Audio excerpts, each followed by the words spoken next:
You will hear a number of different recordings and you'll have to answer questions on what you hear. There'll be time for you to read the instructions and questions and you'll have a chance to check your work.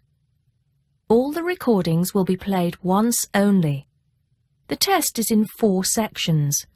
At the end of the test, you'll be given 10 minutes to transfer your answers to an answer sheet. Now turn to Section 1. Section 1. You'll hear a man calling a catering company. First, you have some time to look at questions 1 to 5.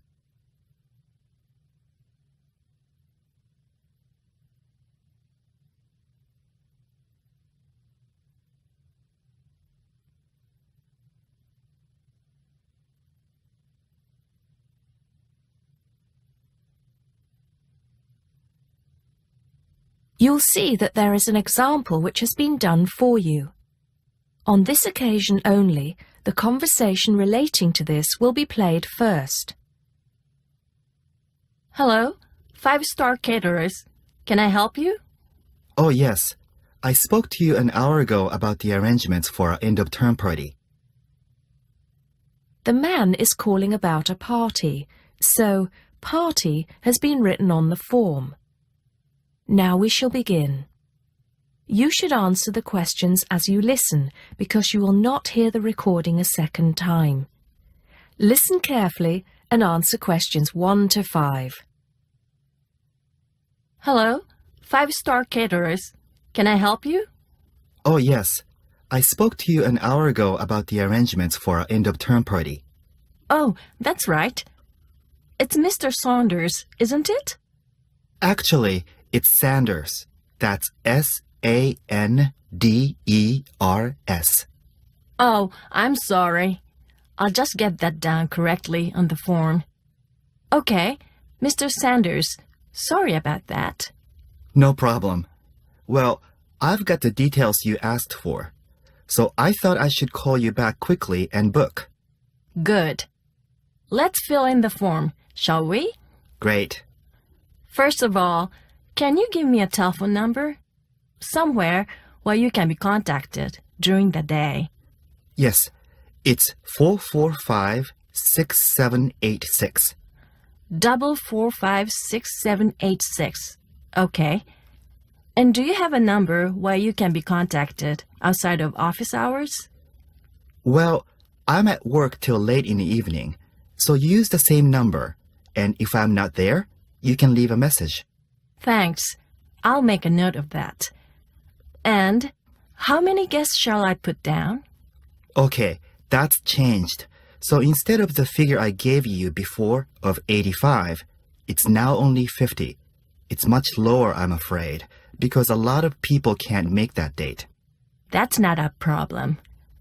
Can you remind me of the date we'd set? Yes, it's the 25th of June. Okay, that's fine. Before you hear the rest of the conversation, you have some time to look at questions 6 to 10.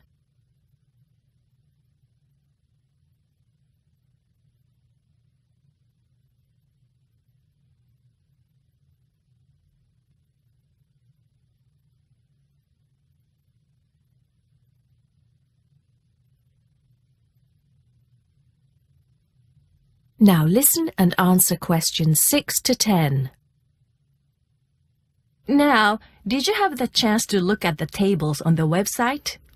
Yes, I did. And I think the rectangular tables would be good. The long, thin ones. Yes, you could have 2 of those. The only problem is that they're for 24 people. So, you'd only seat 48 people that way. And if you have 50 guests... Oh, I see what you mean. 2 people would have nowhere to sit. What about the square ones? You'd have the same problem with numbers. Usually, for 50 people, we find the round tables work well. Not the smaller ones. They only seat 6 people. The ones that seat 10, the large ones. So do you think we should have 5 of those? I think that would work well. Okay, that's what we'll do then. Fine. And have you decided on the menu you'd like? Yes, I think so. But I wanted to ask you, we talked about having the 3-course meal with waiter service, but in the end, we thought it would be a bit too formal. So that leaves the buffet or the 7-course banquet. How much is a banquet again? £100 a head. That's too much and too formal. The buffet is fine. Okay, so I think I've got everything. We'd need a deposit of 50% of the total. Right. What's the total? Just a minute. Yes, it's £30 a head times 50. So that's £1,500. 50% of that would be $750 now, with the balance due another $750 on the day. Great. I'll call in tomorrow if that's okay. I can pay you the deposit then. We'll look forward to seeing you tomorrow then. Okay. Thanks a lot. Goodbye. Goodbye. That is the end of section 1. You now have half a minute to check your answers.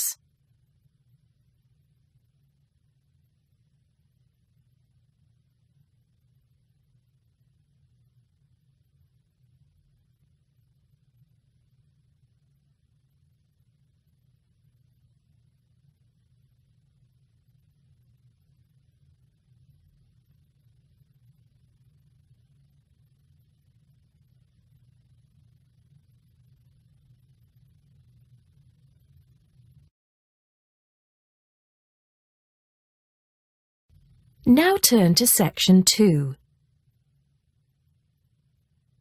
Section 2. You'll hear a guide talking to a group of tourists about Buckingham Palace. First, you have some time to look at questions 11 to 17.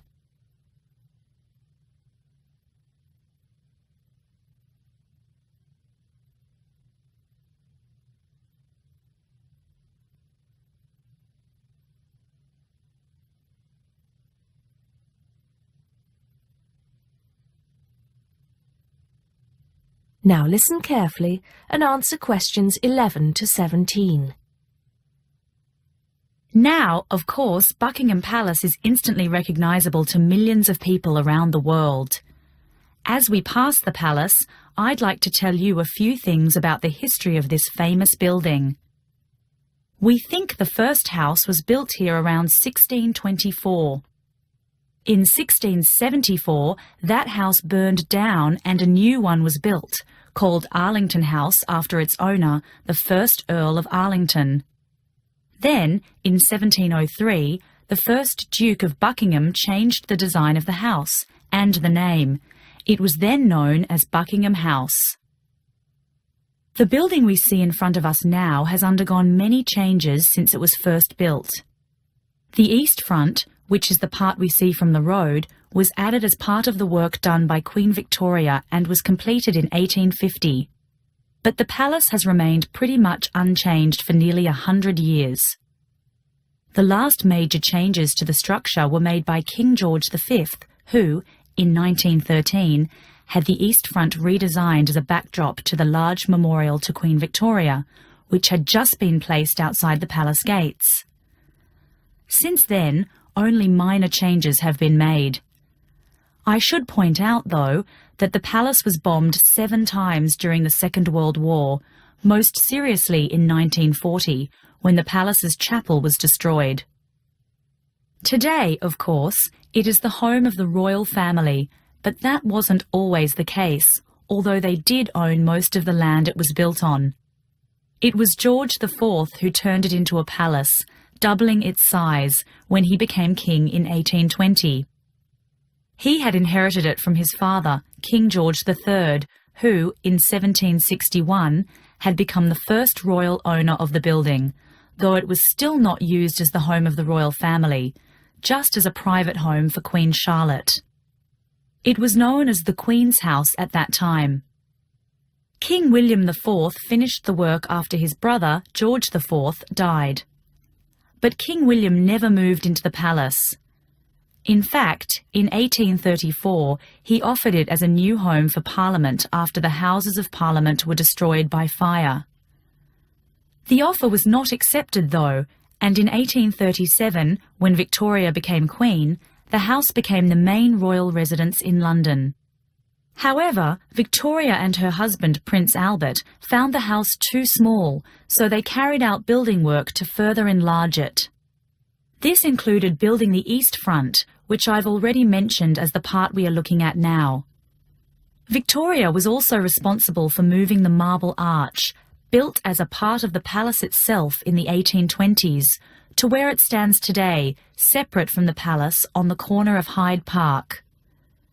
For 20 years or so, the palace was often the setting for huge banquets, dances, and musical performances. This period lasted until Prince Albert died in 1861, after which Victoria spent very little time there, and the palace was hardly ever used. Before you hear the rest of the talk, you have some time to look at questions 18 to 20.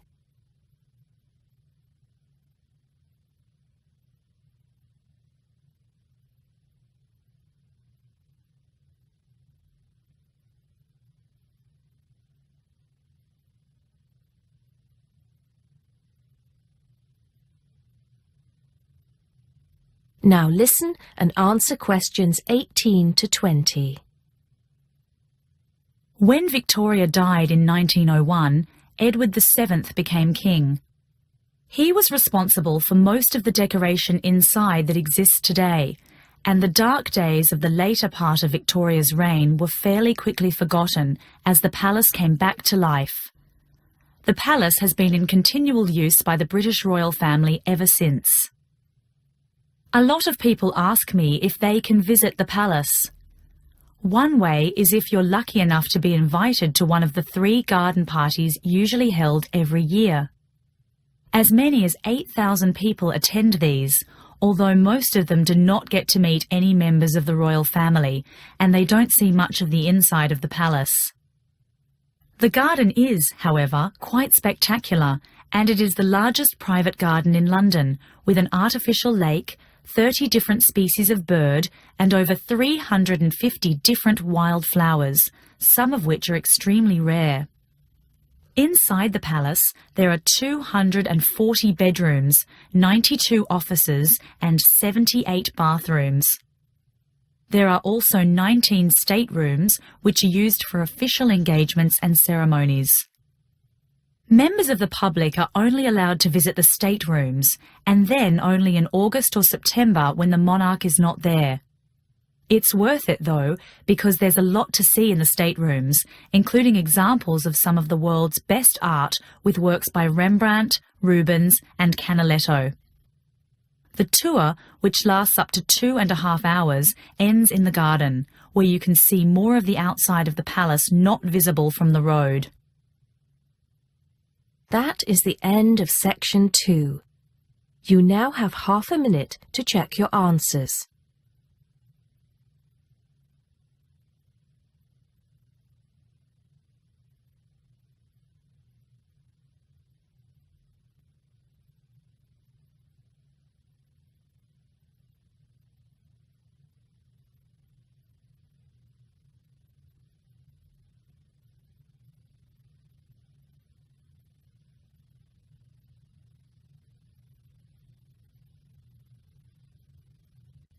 Now turn to Section 3.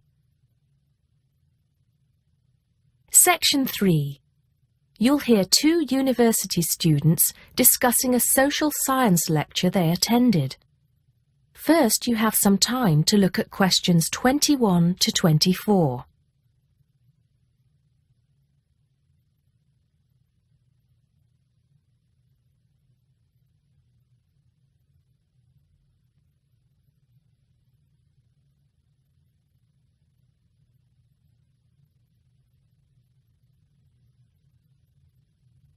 Now listen carefully and answer questions 21 to 24. Did you go to the first social science lecture yesterday? Yeah. Didn't you see me there? No. I was trying so hard to understand the lecturer. What didn't you understand? A lot of it, really. For example, he said we needed to study history as part of the course, But I didn't get why. You probably missed it. He said early on that we need to learn from our past mistakes. Right. But he also said we need to put ourselves in the place of our ancestors.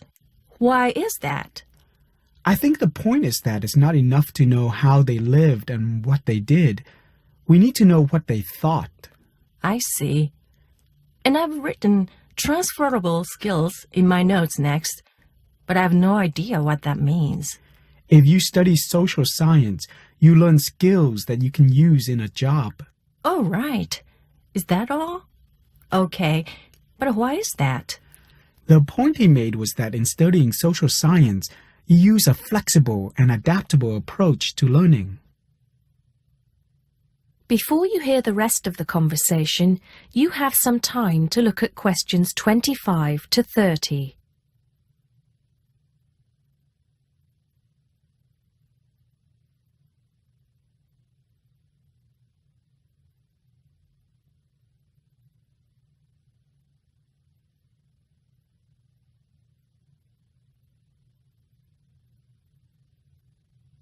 Now listen and answer questions 25 to 30. He also kept mentioning all the other subjects we will need to study as part of the course. I didn't write them all down, did you? Some of them. I think I can make sense of my notes. The first one was anthropology, which he said would cover prehistory and archaeology as well. Okay. Then there's economics. I wrote down that this was not meant to mean that we will spend all our time looking at economic theory, but more that we need to see how humans behave. That's good. I don't think I could handle economic theory. He said something about education too, didn't he? Yeah. He said we'll be looking at how cultural information is handed down from one generation to the next through teaching children. He said we'd be focusing on geography too, but I can't really remember which aspects. Can you? I noted it down, I think. Here we are, yes, particularly in relation to urban planning. It's law that I got confused about. I didn't understand why he linked that to economics. I think he meant that laws affect the way wealth is distributed. That makes sense. Now, what are the science wars? Okay, I did get that. The science wars are about how social science collects information. In sociology and social work, and in social science generally, they can only study patterns of behavior and observe. If you compare that to the way scientists work in physics or chemistry, it's very different because they use specific experiments that can be tested and which give concrete answers. Social studies is often accused of being unscientific. That's all. Okay. But it still looks like a good course, doesn't it? You don't have any regrets, do you? None at all. I'm looking forward to it. That is the end of section 3. You now have half a minute to check your answers.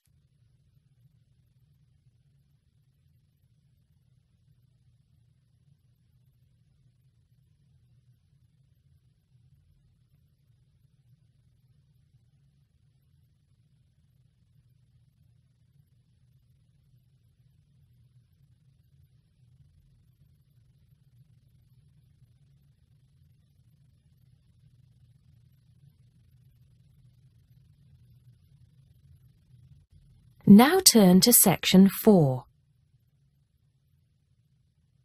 Section 4. You'll hear a lecturer talking to students about America in the 1960s. First, you have some time to look at questions 31 to 37.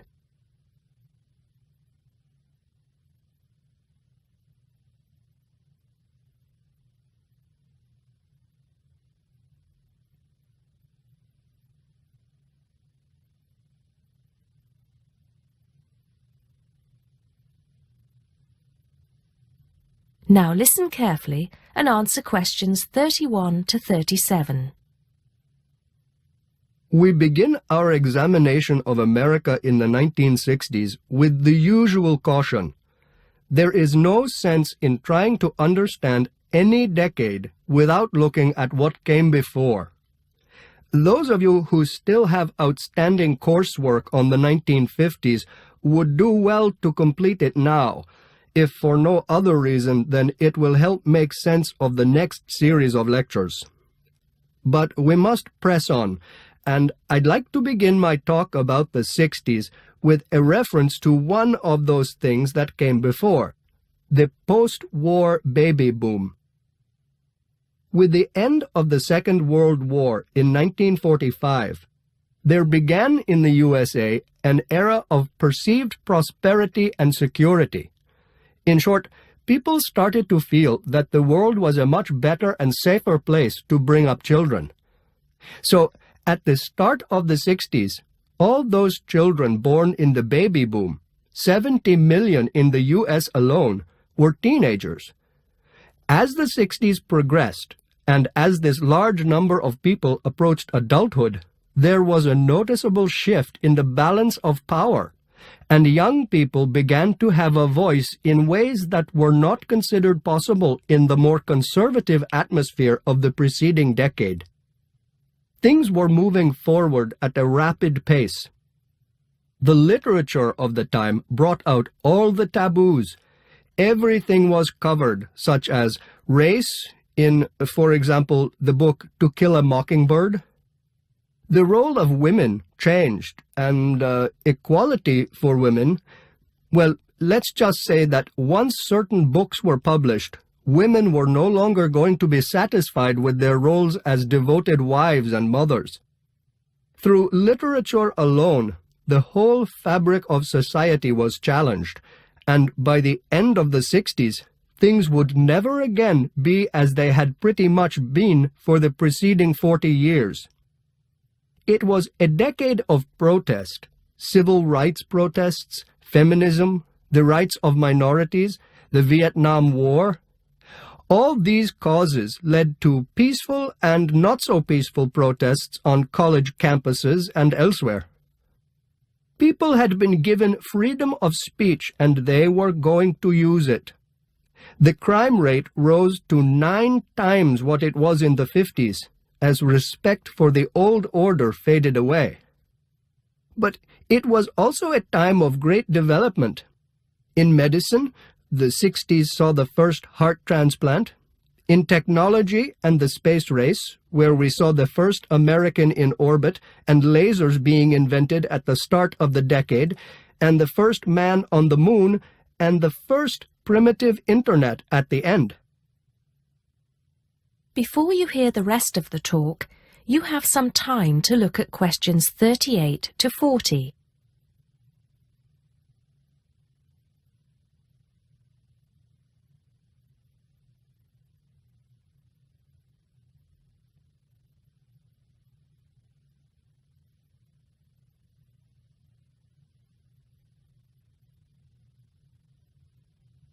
Now listen and answer questions 38 to 40.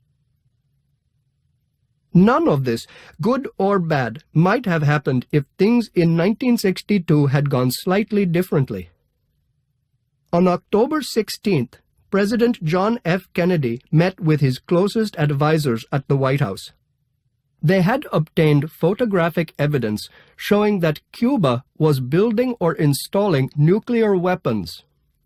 It was widely believed that Cuba was preparing to fire these weapons at cities in the USA. Kennedy was faced with 3 choices: to try to resolve the crisis diplomatically by negotiating with Cuba and the Soviet Union, to take action to block the delivery of more weapons into Cuba, or to attack Cuba, destroying their weapons. Believing that the first option would end in failure and that the third option would lead to war, it was the second option that Kennedy chose. In doing so, he succeeded in preventing the buildup of more missiles. The Soviet Union then withdrew the weapons from Cuba. Most historians agree that if Kennedy had acted differently, the episode would have led to a full-scale nuclear war between the United States and the Soviet Union. Millions would have died, and the world would have been changed beyond recognition. That is the end of section 4. You now have half a minute to check your answers.